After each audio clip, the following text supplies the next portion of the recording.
دوستان عزیز سلام، به کانال داستان سرای ایران خوش اومدین. امشب با یک داستان بسیار هیجان انگیز در خدمت شما هستیم. حتما تا انتهای این ویدیو همراه ما باشید. امیدوارم که از شنیدنش لذت ببرید. یکی بود، یکی نبود. زیر گنبد کبود غیر از خدا هیچ کس نبود. در زمانهای قدیم پادشاهی بود و 3 پسر داشت و این بابا باغ بزرگی دست و پا کرده بود و از هر درختی که تو دنیا پیدا می شد یکی می آوردند و توی باغ می کاشتند. از هر پرنده‌ای هم که تو دنیا پیدا می شد یک جفت برای باغ پادشاه آورده بودند. جویهای بزرگ هم درست کرده بودند تا آب زلال و صاف به این باغ بیاید و از آن طرفش برود. باغی بود که هر پادشاهی آرزو داشت یکی عین آن را داشته باشد. هر کی می آمد توی باغ از دیدنش سیر نمی شد و به نظر همه این باغ از زیبایی هیچی کم نداشت. روزی 3 غریبه آمدند و باغ پادشاه را دیدند و اولی گفت باغ خوشگلی است، اما حیف 1000 دستان ندارد. اگر کسی پیدا بشود و 1000 دستان را بیاورد و در این باغ ول بکند دیگر حرفی ندارد. دومی گفت بعد از 1000 دستان باید بلقیس هم اینجا باشد.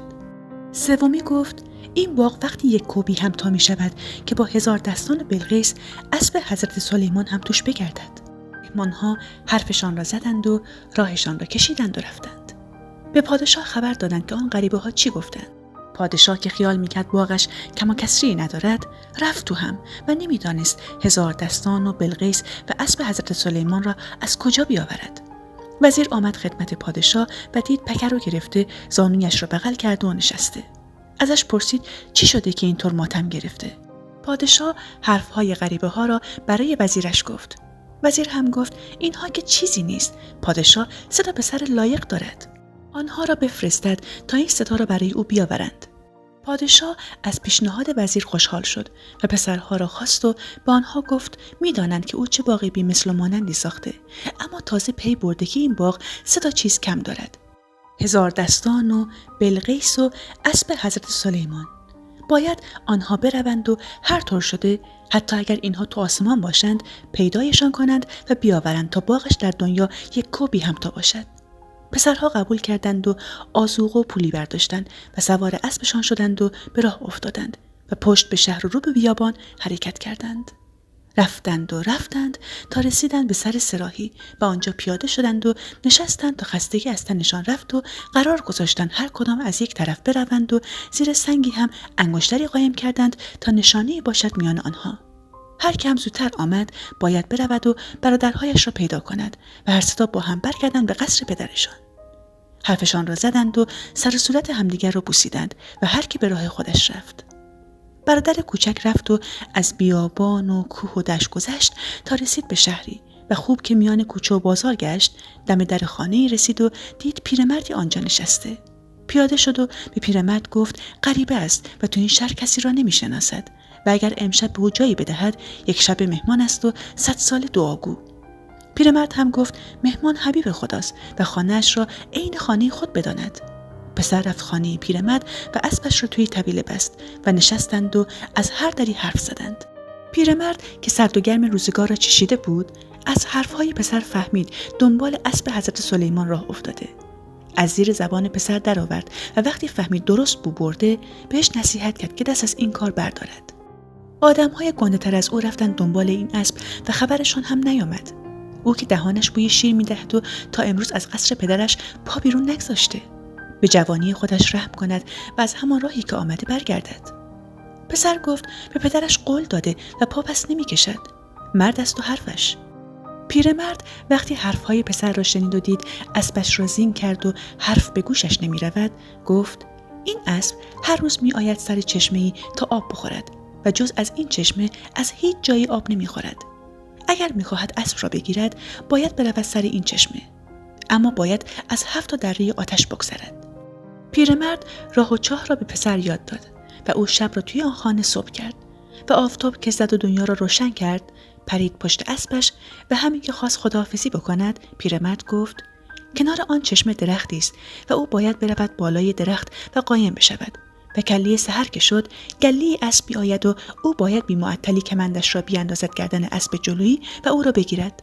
باید به اسب بگوید به حق حضرت سلیمان بایستد. اگر این حرف را نزند، اسب هم درخت را از جا می‌کند و هم اتفاقات غیرمنتظره‌ای رخ می‌دهد.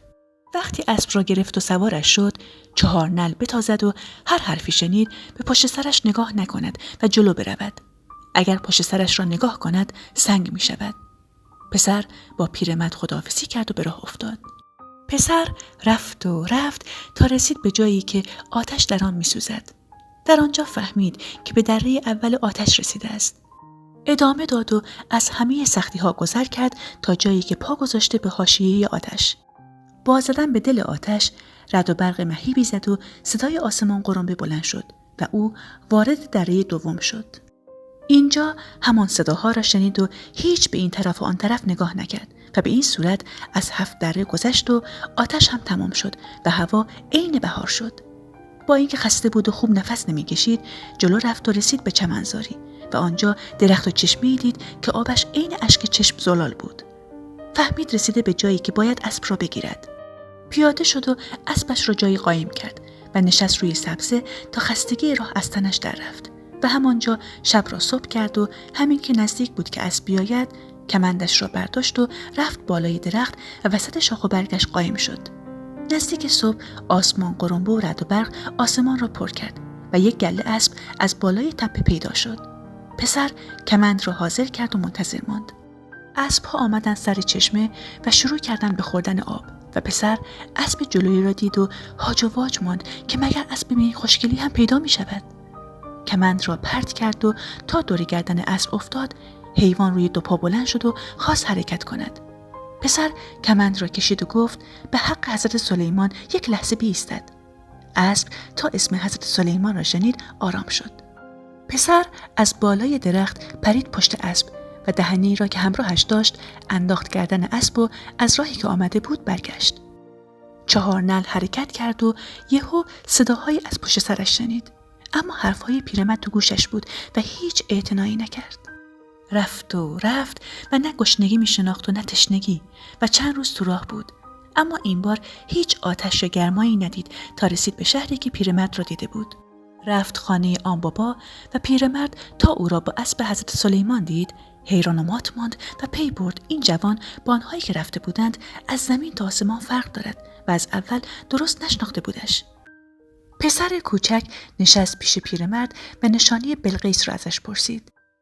پیرمرد گفت هوا برش ندارد که چون توانسته اسب حضرت سلیمان را بیاورد میتواند برود دنبال بلقیس.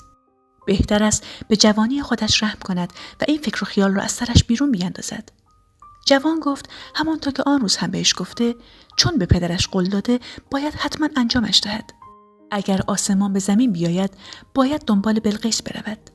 پیرمرد دید نه، این پسر دست بردار نیست و بهتر است نشانی بلقیس را بهش بگوید. گفت از اینجا باید به طرف جنوب برود و چون اسب حضرت سلیمان را دارد کارش آسان‌تر است.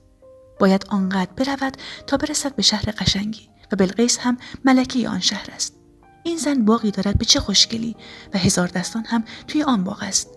اسب حضرت سلیمان راه آن شهر را خوب بلد است، اما باید سختی زیادی را به جان بخرد تا برسد به آن شهر. پیرمرد تمام سختی ها را یکی یکی برای پسر گفت و شاهزاده آن شب را توی خانه پیرمرد صبح کرد و آفتاب که زد و دنیا را روشن کرد، سوار اسب شد و داد دم راه و از شهر بیرون زد و پشت به شهر رو به بیابان تاخت. اسب راه بلد بود و خودش میرفت و پسر کاری با حیوان نداشت. رفتند و از کوه‌ها و دره‌ها و بیابان‌ها گذشتند تا رسیدند به شهری که بلقیس ملکه‌اش بود و دم در باغ پسر از اسب پیاده شد و حیوان را ول کرد تو چمنزار بیرون باغ تا بچرد و خودش هم لب چشمه نشست تا آبی به صورتش بزند و خستگی را از تنش بدر کند. اسب دور و بر باغ گشت و راهی پیدا کرد و طوری که کسی نبیند رفت تو باغ. ملکه بلقیس تو ایوان نشسته بود و گلها را تماشا میکرد که یهو چشمش افتاد به اسب و چون اسب را میشناخت تند و تیز آمد پایین و دست کشید به یال و گردن اسب و حیوان هم چون ملکه را میشناخت خره‌ای کشید و آرام کنارش ایستاد. بلقیس سوار اسب شد تا گشتی تو باغ بزند، اما اسب به تاخت رفت طرف پسر که لب چشمه نشسته بود. پسر و بلقیس تا همدیگر را دیدند هاج و واج ماندند و شاهزاده هم از خوشگلی ملکه مبهوت بود و نزدیک بود پس بیفتد. پسر یک دل نه 100 دل عاشق ملکه شد. ملکه از پسر پرسید چطور به سرش زده و این همه سختی به خودش داده و آمده تا باغ سبا. می‌داند برای آوردن اسب چه بلاهایی را از سر گذرانده. پسر این دفعه نتوانست خواست دلش را کنار بگذارد و گفت آمده تا او را ببیند. بلقیس هم قبول کرد با پسر برود و هر جا که او خواست با هم زندگی کنند. این بود که پسر را برد به باغ سبا و چند روزی ماندند تا خستگی راه از تن پسر در برود. بعد مرغ 1000 دستان و گل 1000 دستان را برداشت و هر دو سوار اسب حضرت سلیمان شدند و به راه افتادند و از کوه‌ها و دره‌ها و صحراها گذشتند و رسیدند به آن سراحی که با برادرهایش قرار گذاشته بود. برادرها کمی قبل دست خالی رسیده بودند و تا برادر کوچک را دیدند که تمام خواسته های پدر را با خودش آورده، به خصوص از دیدن بلقیس مات و مبهوت بودند و حسابی پسر حسودیشان شد. تصمیم گرفتند به هر قیمتی که شده خودشان اسب و بلقیس و 1000 دستان را ببرند خدمت پادشاه. می دانستند اگر این پسر به قصر پادشاه برسد آنها باید زیر دست او باشند. پس نزدیک صبح هر دو به سراغ برادر رفتند و دست و پاهایش را با طناب بستند و او را بلند کردند و در یک چاه انداختند و سپس خودشان هم خوابیدند. آفتاب که زد و دنیا را روشن کرد کاروان را راه انداختند تا بروند. بلقیس رو به آنها کرد و گفت برادر کوچکشان کجا رفته؟ آنها گفتند برادر شبانه رفته تا پدرشان را خبر کند. بلقیس قبول کرد، اما تا خواستند سوار اسب حضرت سلیمان بشوند حیوان به آنها رکاب نداد و نتوانستند اسب را آرام کنند. وقتی دیدند حریف اسب نمیشوند حیوان را همانجا ول کردند و راهشان را کشیدند و رفتند تا رسیدند به شهر خودشان. و پادشاه که دید بلقیس و 1000 دستان را آوردند و تنها دستشان از اسب کوتاه بوده خوشحال شد. پدر پرسید چرا برادر کوچکشان نیامده؟ آنها گفتند چون او نتوانست کاری کند خجالت کشید و سر گذاشت به بیابان. پادشاه حرفی نزد و دستور داد اتاق جداگانه‌ای برای بلقیس مهیا کنند و او رفت آنجا و منتظر پسر کوچک پادشاه ماند. پادشاه پسرها را اینجا داشته باشید و بشنوید از برادر کوچک. صبح که شد و هوای خنک چاه به صورت پسر خورد بیدار شد و دید ته چاه افتاده و دست و پایش را هم بستند. شستش خبردار شد که برادرها این بلا را به روزش آوردند و همه چیز را بردند تا به اسم خودشان جا بزنند. دلش گرفت و با خودش گفت من چقدر محبت در حق این بی‌انصاف‌ها کردم و آنها چی به سر من آوردند. فکر برادرها را زود از سرش به در کرد و افتاد به تقلا تا راهی پیدا کند و از چاه بزند بیرون، اما راه و چاهی نمی شناخت. از آن طرف اسب حضرت سلیمان هم که تنها دور و بر چاه می گشت بو می کشید تا صاحبش را پیدا کند. وقتی رسید سر چاه پی برد پسر را به چاه انداختند. رفت و از جنگل اطراف با دهنش میوه کند و به چاه انداخت. هر روز این کار را می کرد و پسر را ته چاه زنده نگه داشت. شبها هم نزدیک چاه می خوابید تا جک و جانوری به چاه نرود و بلایی سرش نیاید. گذشت تا روزی که کاروانی رسید و مردها تا اسبی به آن خوشگلی را دیدند هوس کردند حیوان را بگیرند، اما هرچه تقلا کردند اسب از دستشان در میرفت و دوباره برمیگشت سر چاه. بو بردند هر سری هست باید تو این چاه باشد. رفتند و تو چاه صدا زدند و پسر هم جواب داد. طناب انداختند و پسر را آوردند بیرون. پسر پادشاه تمام سرگذشتش را برای آنها تعریف کرد و سوار اسب شد و رو به شهر تاخت. نزدیک شهر که رسید چند تار مو از یال اسب کند و او را به امان خدا رها کرد و وارد شهر شد. پسر نقشه‌ای داشت و نمیخواست یک راست به قصر پدرش برود. میدانست برادرها تا حالا پدر را پختند و اگر برود جانش را سر این کار میگذارد. با خودش حساب کرد و رفت و شد شاگرد آشپز. پسر را همینجا داشته باشید و بشنوید از پادشاه و آن دوتا پسرش. مدتی که گذشت پادشاه به بلقیس خبر داد باید آماده بشود تا او را برای پسر بزرگ عقد کند. بلقیس که هنوز به دیدن پادشاه نرفته بود و مرغ 1000 دستان و گل 1000 دستان را هم پیش خودش نگه داشته بود، فکر میکرد سر پسر را زیر آب کردند و عزادارش بود. این بود که پادشاه جواب داد که نامزدش هنوز برنگشته، اما اگر کسی میخواهد شوهرش بشود باید با او کشتی بگیرد و پشتش را به خاک بمالد. پادشاه به پسر بزرگ خبر داد که برای کشتی آماده بشود. این پسر از زور و بازوی بلقیس خبر داشت و میدانست حریف زن نمیشود. این بود که خود را به مریضی زد و میدان را خالی کرد. ناخوشیش خیلی طول کشید و آخر سر وزیر رفت خدمت پادشاه و وقتی دید پادشاه نگران حال پسر است گفت شاهزاده از عشق بلقیس مریض شده و باید دستور بدهد عروسی سر بگیرد تا پسر برگردد به حال اولش. این را هم گفت که زیاد در بند شرط دختر نباشد. پادشاه دستور داد تدارک عروسی را ببینند و بلقیس که دید میخواهند به زور شوهرش بدهند با خود گفت میدانم چه بلایی به سرشان بیاورم. جارچی ها جار زدند و مردم را برای عروسی دعوت کردند. همین که روز عروسی رسید و مردم جلوی قصر پادشاه جمع شدند تا سوارکاری سوارهای پادشاه را ببینند، پادشاه و وزیر و وکیل و کله گنده های شهر آمدند تا تماشا کنند و سوارها هم میدان را گرم کردند. بلقیس هم گوشه پنجره اتاقش ایستاد تا ببیند چی پیش می آید. از آن طرف آشپز هم سوار اسبش شد و رفت میدان و پسر کوچک را گذاشت تو دکان و همین که آشپز رفت پسر موهای اسب را آتش زد و اسب هم در چشم به هم زدنی حاضر شد. زود خودش را نونوار کرد و پرید پشت اسب و مثل برق و باد خودش را رساند به میدان و زد وسط سوارها. پادشاه تا چشمش به اسب افتاد هاج و واج ماند که این دیگر چه اسبی است که تو عمرش اسبی به این خوشگلی ندیده. اما پسر رفت و رفت تا رسید به برادر بزرگتر که سواره تو میدان جولان میداد. تیز و فرز شمشیرش را کشید و گردن برادر را زد. دنیا رو سر پادشاه خراب شد و دستور داد به این سوار امان ندهند و زود او را مرده یا زنده بیاورند پیشش که عروسی را عزا کرده. سوارها حمله کردند تا پسر را بگیرند. او ترسی نداشت و می توانست از پس همه بر بیاید. اما ترسید که اگر بماند و با آنها سرشاخ بشود پی میبرند او کی هست و به پادشاه خبر میدهند. این بود که بیخ گوش اسب گفت به حق حضرت سلیمان او را از میدان بیرون ببرد. اسب انگار بالی درآورد و عین تیری که رها کرده باشند رفت و سوارها هم به گردش نرسیدند. رفت گوشه خلوتی و چند تار مو از یال اسب کند و دوباره ولش کرد تا برود. تند تیز هم برگشت دکان و رختهای کهنه‌اش را تنش کرد و سرش را به کار گرم کرد. عروسی به هم خورد و پادشاه دستور داد مردم 40 روز عزا بگیرند و رخت سیاه تنشان بکنند.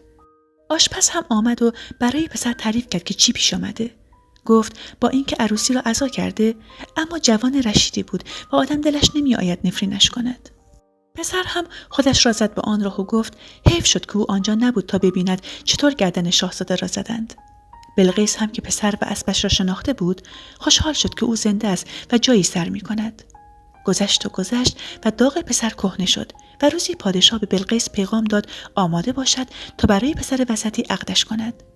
دوباره جارچی ها افتادند تو شهر و جار زدند تا فلان روز مردم جمع بشوند جلوی قصر پادشاه که عروسی پسر دومی است. دیگ ها را بار گذاشتند و سوارها هم پیش چشم پادشاه میدان را گرم کردند. بلقیس هم خیالش راحت بود که پسر می آید و نمی گذارد این عروسی سر بگیرد. میدان که پر از جمعیت شد و داماد هم سوار اسبش شد و رفت قاطی سوارها، پسر کوچک موی اسب را آتش زد و تا اسب رسید سوار شد و خودش را رساند به میدان. تا او را دید آه و ناله از همه بلند شد و سوارها دست به کار شدند تا او را بگیرند. اما پسر عین باد رفت و گردن این یکی را هم زد و این بار فرار نکرد و رفت جلوی پادشاه ایستاد. پادشاه پسرش را شناخت و به او گفت چرا گردن برادرهایش را میزند؟ پسر گفت سزای خائن مرگ است، حتی اگر برادر آدم باشد. همانجا تمام سرگذشتش را تعریف کرد و پادشاه و وزیر و وکیل و کله گنده ها پی بردند که آن دوتا نه فقط کاری نکردند بلکه میخواستند سر برادرشان را هم زیر آب کنند و خدا نخواسته. پادشاه با اینکه خیلی غمگین بود دستور داد جشن را ادامه بدهند. 40 شب و 40 روز بزن و بکوب به راه بود و شب 40 بلقیس را برای پسر عقد کردند. پادشاه به وزیر گفت عمل و بنا و معمار بیاورد و قصری تو باغش برای عروس و داماد بسازد. قصر که آماده شد آنها رفتن سر خانه و زندگی خودشان و اسب حضرت سلیمان و 1000 دستان و بلقیس هم تو باغ بود و آنجا شد باغی که پادشاه‌های بزرگ هم به خواب نمی‌دیدند. دوستان عزیز متشکریم که تا انتهای این ویدیو همراه ما بودید. حتما تو قسمت کامنت برام بنویسید که اگر شما هم جای برادر کوچیک بودین حاضر می شدید از 7 دره آتش بگذرید و جونتون رو به خطر بندازید تا برای شاد کردن دل پدرتون خواسته هاش رو برآورده کنید. راستی اگر برای اولین باری که از کانال ما دیدن میکنید و از این داستان هم خوشتون اومد، خوشحال میشیم کانال ما رو سابسکرایب کنید، لایک بزنید و زنگوله رو هم فعال کنید تا از ویدیوهای بعدی ما مطلع بشید. خوشحال میشیم کانال ما رو به دوستانتون هم معرفی کنید. تا داستان بعدی، خدا نگهدار.